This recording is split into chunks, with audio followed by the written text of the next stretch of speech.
जय श्री जगन्नाथ। आज क्लास रे आम अभेदर सूत्र A plus B whole cube समान A cube plus B cube plus 3ab whole into A plus B को समान करिया। प्रथम नहीं जावा LHS equal to A plus B whole cube आपको हम लिख करिया A plus B whole into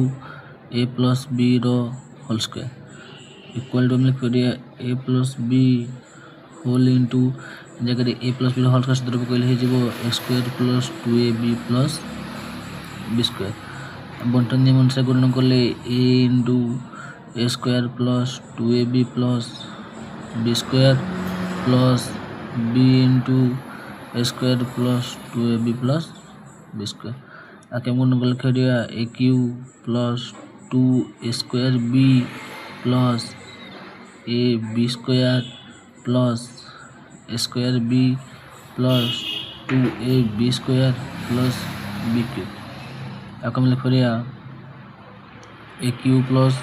B cube plus 3 square B plus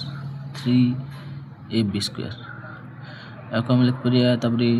A cube plus B Q जदि ये जोड़े पत्र 3ab कॉमन नेली 3ab कॉमन नेले अब बोलियो कि ए प्लस बी RHS